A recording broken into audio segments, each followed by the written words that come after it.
नमस्कार दोस्तों, बासु क्लासेज में आप सभी का स्वागत है।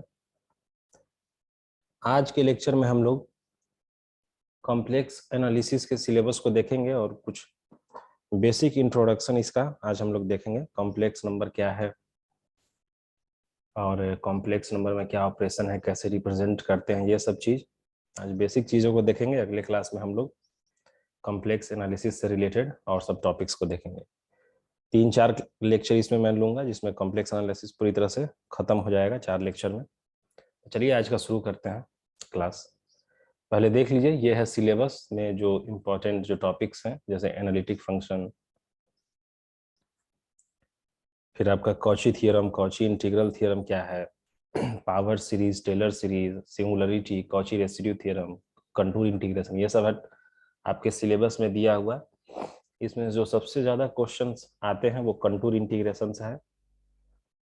हम लोग का मेन फोकस कॉम्प्लेक्स एनालिसिस में कॉम्प्लेक्स इंटीग्रेशन ही है, लेकिन उसे पढ़ने के लिए पहले हम लोग को ये सब कुछ बेसिक जो कॉम्प्लेक्स है इसको एक लेक्चर में खत्म कर देंगे। अगले लेक्चर में हम लोग लिमिट, कंटिन्यूटी, ये सब देखेंगे, एनालिटिक फंक्शन देखेंगे कॉम्प्लेक्स एनालिसिस में। ठीक है, तो चलिए आज देखते हैं एकदम बेसिक कॉम्प्लेक्स नंबर किसे कहते हैं। अब देखिए कॉम्प्लेक्स नंबर क्या है। रियल नंबर तो हम समझ सकते हैं कि जो नेचुरल नंबर है और या इंटीजर है, रेशनल नंबर है, सब रियल है। ठीक है, रेशनल, इरेशनल सब रियल नंबर है। लेकिन कॉम्प्लेक्स नंबर में आई होना चाहिए। ठीक है, यानी कि अंडर रूट माइनस ऑफ 1 होता है, आई इज इक्वल्स टू। ठीक है, अंडर रूट -1 को रिप्रेजेंट करते हैं आई से। ठीक है, कुछ बेसिक प्रॉपर्टीज जो हैं कॉम्प्लेक्स नंबर के वो देख लेते हैं। अगर ये कॉम्प्लेक्स नंबर है x1 plus i y one, x2 plus i y two, ये दोनों कॉम्प्लेक्स नंबर बराबर होगा तब जब x1 is equals to x2 और y1 is equals to y2। यानी x1 प्लस आई1 बराबर है x2 प्लस आई2 के, तो x1 x2 y1 y2 बराबर होगा। ठीक है, सिमिलरली दो कॉम्प्लेक्स नंबर है x1 आई y1, x2 आई y2, तो दोनों का कॉन्जुगेट जो है x1 माइनस आई y1, x2 माइनस आई y2 बराबर होगा। ऑब्वियस है, चूंकि ये बराबर है इसलिए x1 x2 तो बराबर है ही, और y1 y2 भी बराबर है तो ये तो हो ही जाएगा बराबर। ठीक है, अब देख लीजिए, दो कॉम्प्लेक्स नंबर का sum, difference, product, even quotient complex number ही होगा।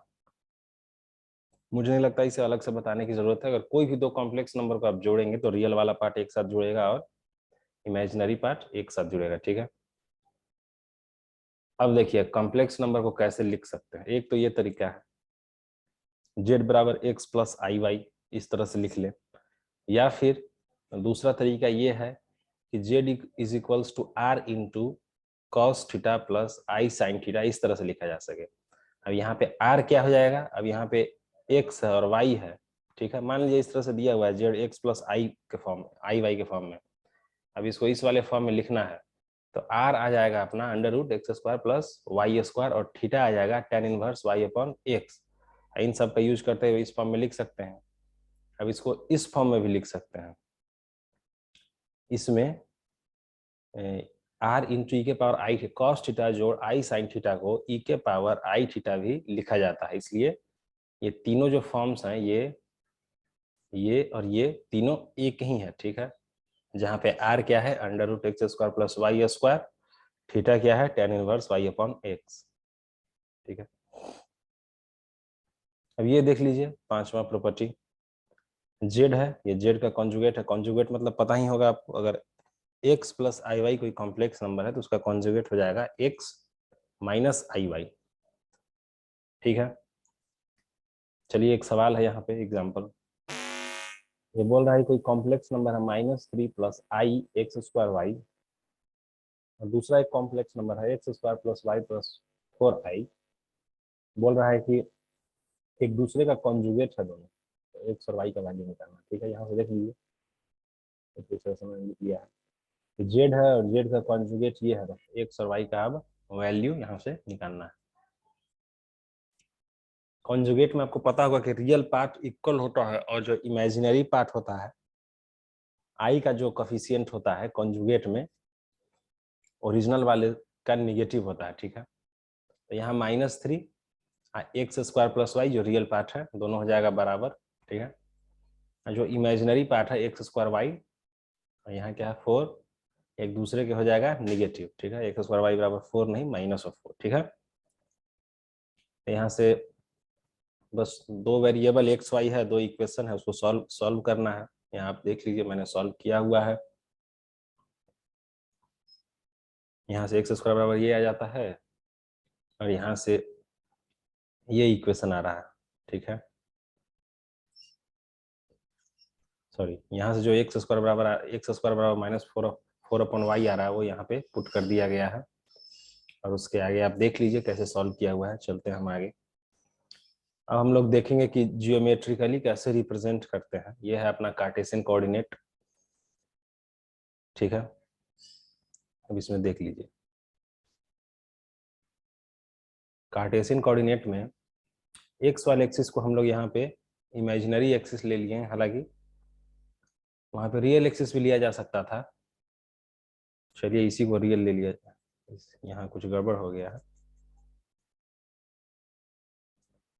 जो एक्स एक्सिस है अपना उसको हम लोग जनरली रियल एक्सिस लेते हैं, और जो वाई कोऑर्डिनेट है, वाई वाला एक्सिस है,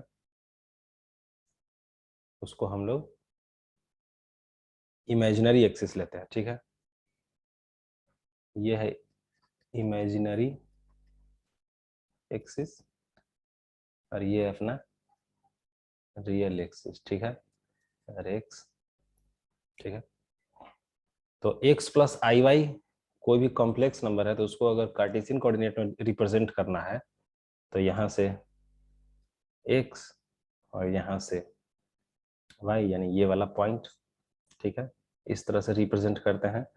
जैसे कि 2D में 2 डायमेंशन में आप लोगों को पता होगा x, y को कैसे रिप्रेजेंट करेंगे, ऐसे करेंगे। वैसे ही x प्लस आई वाई को कॉम्प्लेक्स नंबर को कार्टेशियन कोऑर्डिनेट में इस तरह से करते हैं, ठीक है। वैसे ही यूक्लिडियन कोऑर्डिनेट में अगर इसको रिप्रेजेंट करना है आर और थीटा के टर्म्स में, तो हम लोग देख चुके हैं कि जो z बराबर एक्स प्लस आई वाई होता है उसको हम लोग r into cos theta plus i sine theta लिख सकते हैं। वहाँ r क्या होता है, r बराबर होता है under root x square plus y square, theta क्या होता है tan inverse y upon x. तो यहाँ से देख सकते हैं कि अगर यहाँ से r और थीटा मालूम हो गया तो हमको पता होगा कि इतना एंगल पे इतना लेंथ का लाइन खींच लेना है, जहाँ पे पहुंच जाएगा वो है अपना z, ठीक है। इस तरह से रिप्रेजेंट करते हैं हम लोग कॉम्प्लेक्स नंबर को। अब दो कॉम्प्लेक्स नंबर के सम को कैसे रिप्रेजेंट करेंगे ये भी देख लीजिए।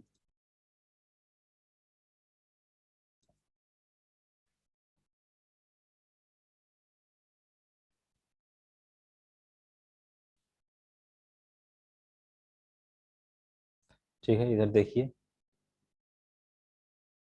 ये है अपना कार्टेशियन कोऑर्डिनेट।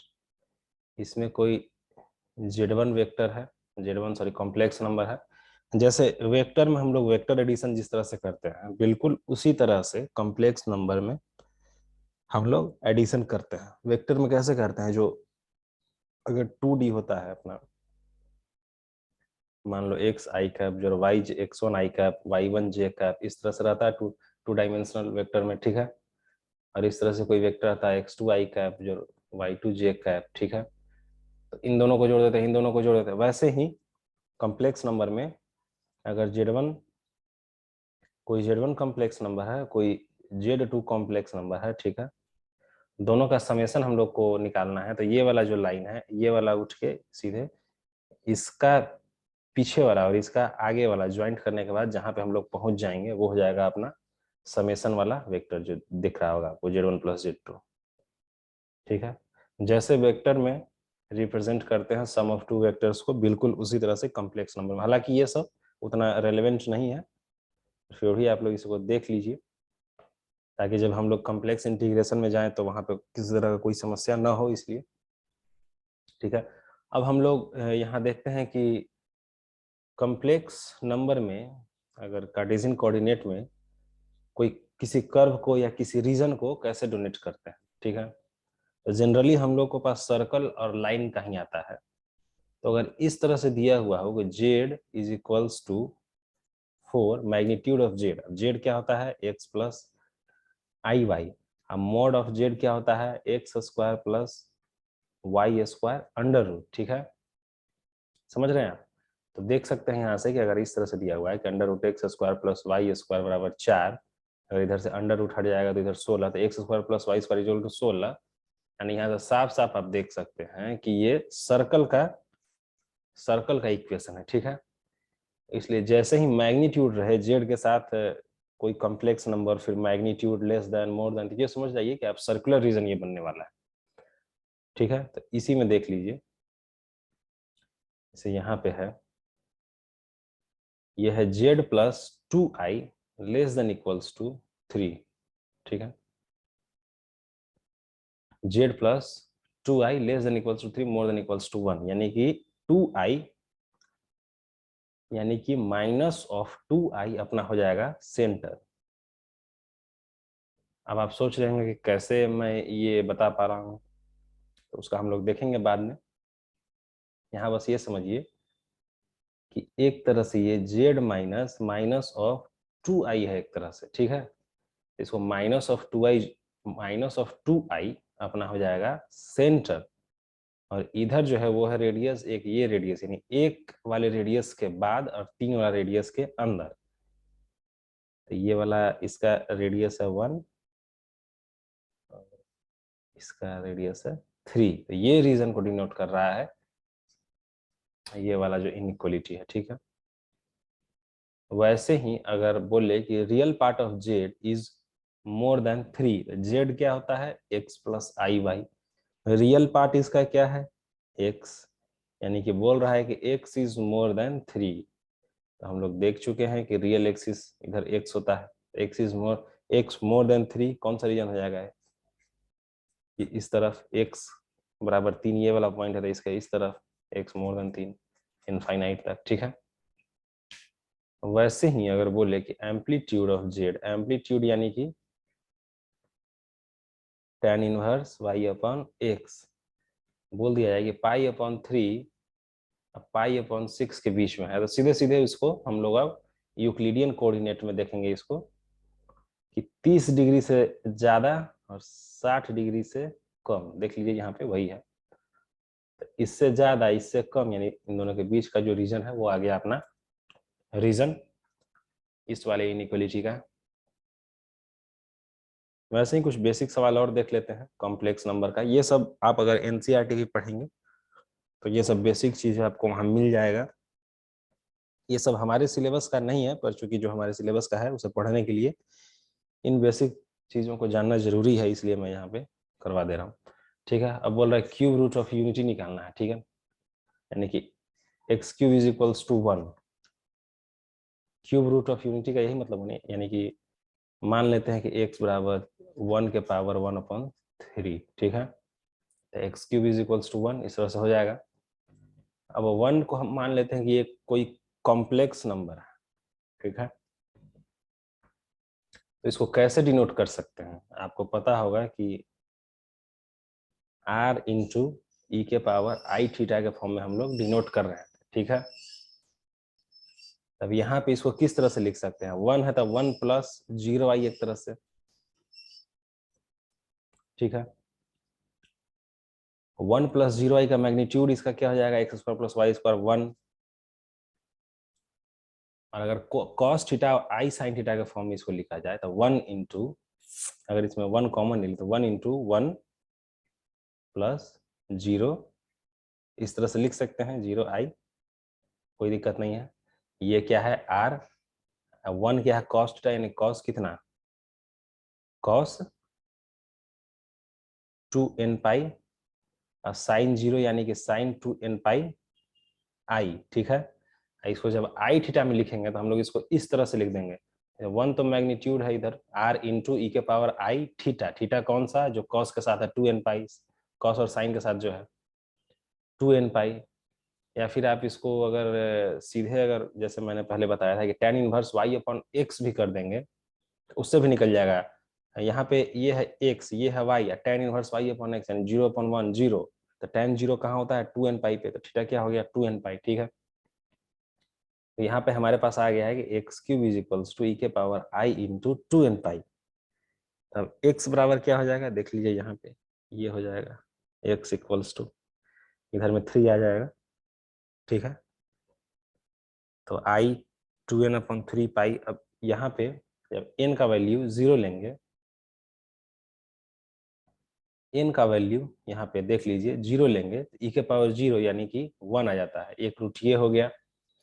दूसरा रूट निकलेगा जब n का वैल्यू 1 लेंगे, n का वैल्यू 1 लेंगे तो 2i इंटू 2 पाई/3, ठीक है।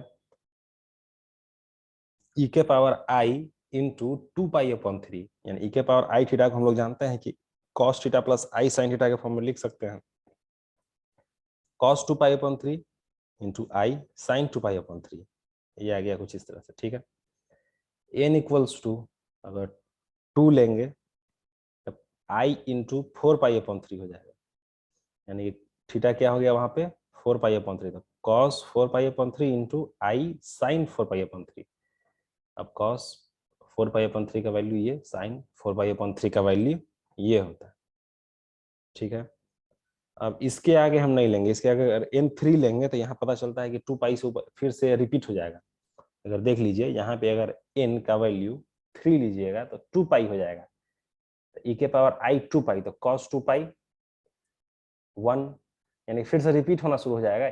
n इज इक्वल्स टू 3 पे यही वाला वैल्यू आएगा, n इज इक्वल्स टू 3 पे, n इज इक्वल्स टू 4 पे ये वाला वैल्यू आएगा, n इज इक्वल्स टू 5। इसका मतलब 3 ही रूट होगा। वैसे भी साफ साफ दिख ही रहा है कि क्यूब रूट पूछ रहा है, तो उस क्यूब रूट करने पे इधर एक्स क्यूब आ जा रहा है, यानी कि इसका 3 रूट होना चाहिए, और इसका डिग्री 3 है इस वेरिएबल का, तो ठीक है। इस तरह से जो 3 रूट आ गए x1 x2 x3, ये हो गया क्यूब रूट ऑफ यूनिटी। ये सवाल बीपीएससी में भी दूसरे तरीके से हालांकि पूछा जा चुका है। मॉडर्न अलजेब्रा में कुछ इसमें पूछा गया है कि ग्रुप शो करने के लिए, खैर छोड़िए। अगला सवाल देखते हैं, ये इस तरह से है, z is equals to some complex number half plus √3/2i के पावर 3/4, ठीक है। दोनों तरफ पावर में 4 कर देंगे, कर सकते हैं, कोई दिक्कत नहीं है। z4 इज इक्वल्स टू इतना का क्यूब। अब इसके क्यूब का वैल्यू हम लोग निकाल लेते हैं, नहीं भी निकालते तो कोई दिक्कत नहीं था, हालांकि यहाँ से सीधे सीधे भी कर सकते थे, जैसे यहाँ एक बार देख लीजिए।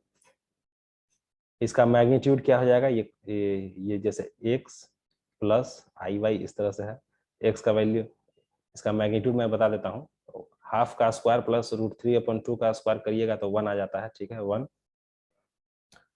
इसको tan इनवर्स y/x कीजिएगा तो 60 आ जाएगा एंगल, ठीक है। तो इसको लिख सकते हैं e के पावर i पाई/3, ठीक है,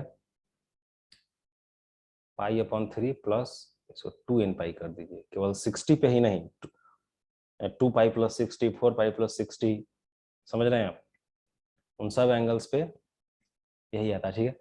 डायरेक्ट यहाँ से इसको ऐसे कर सकते थे, इसको क्यूब वाले को फिर सीधे 3 से मल्टीप्लाई कर देते हैं, लेकिन मैंने इस तरह से किया, आप देख लीजिए, मैंने क्यूब निकाल दिया है। क्यूब निकालने पे कुछ इस तरह से जो वेक्टर है उसको यहाँ इस तरह से आएगा। यहाँ पे भी आप देख लीजिए, जब इसमें 3 से मल्टीप्लाई होगा तो क्या आ जाएगा, e के power i pi into 3 pi plus 3 में 2 से मल्टीप्लाई होगा 2n पाई, यानी कि 6n पाई, ठीक है। यानी एक तरह से क्या हो गया, ये 6n पाई प्लस पाई। तो 6n पाई की जगह 2n पाई भी कर देंगे तो कोई दिक्कत नहीं है, क्यों, क्योंकि आप यहाँ से घूमेंगे तो 2 पाई पे तो यहीं आ जाएंगे, फिर 4 पाई पे यहीं आ जाएंगे, ठीक है, फिर 6 पाई पे भी यहीं आ जाएंगे, इसलिए सीधे सीधे इसको अगर 2n पाई भी कर देंगे तो कोई दिक्कत नहीं है, ठीक है। यहाँ देख लीजिए वही है 2n + 1 पाई इंटू आई। अब यहाँ से ये आ गया तो z के पावर 4 इज इक्वल्स टू ये हो गया, तो z इज इक्वल्स टू इतना अपन 4। अब n बराबर 0 रखने पर क्या वैल्यू आता है, बस देखते जाएंगे। अगर यहाँ पे n बराबर 0 रखेंगे तो क्या आ जाएगा, e के पावर i पाई/4, ठीक है। ई के पावर आई थीटा कॉस थीटा जो आई साइन थीटा, ठीक है।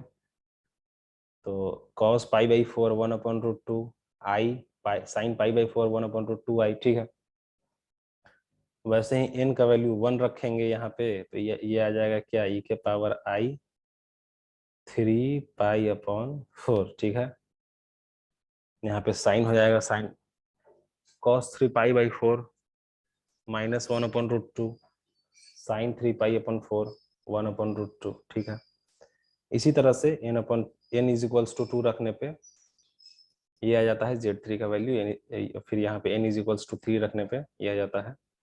अब n = 4 रखोगे तो यही वैल्यू आ जाएगा, n = 5 रखोगे तो यही आ गया, यानी 4 रूट आएगा। 4 यहाँ दिख भी रहा होगा, वेरिएबल के पावर में 4 है तो 4 रूट आना चाहिए, ठीक है। n बराबर 0, n बराबर 1, n बराबर 2, n बराबर 3 पे चारों रूट क्या क्या है, Z1 Z2 Z3 Z4, ठीक है। इस तरह से जो बेसिक चीजें थी कॉम्प्लेक्स नंबर से रिलेटेड वो सब आज हम लोगों ने डिस्कस कर लिया। अगले वाले टॉपिक में, अगले वाले लेक्चर में हम लोग अपने सिलेबस पे जाएंगे, उसमें देखेंगे कि एनालिटिक फंक्शन क्या होता है, लिमिट कंटिन्यूटी क्या होता है कॉम्प्लेक्स नंबर्स में, ठीक है। उसके बाद फिर अगला लेक्चर जब हम लोग लेंगे तो उसमें कॉम्प्लेक्स इंटीग्रेशन में सारा देखेंगे, कॉची थ्योरम क्या है, कॉची इंटीग्रल थ्योरम क्या है, कॉची रेसिड्यू थ्योरम क्या है, कंटूर इंटीग्रेशन क्या होता है, ठीक है। तो आज के लिए बस इतना ही। आप लोग मेरे चैनल को सब्सक्राइब कर दीजिए, वीडियो पसंद आए तो लाइक कीजिए, और कमेंट बॉक्स में किसी भी तरह का कोई भी कमेंट हो तो प्लीज़ आप वहाँ कमेंट कीजिए और बताइए, फीडबैक दीजिए। धन्यवाद।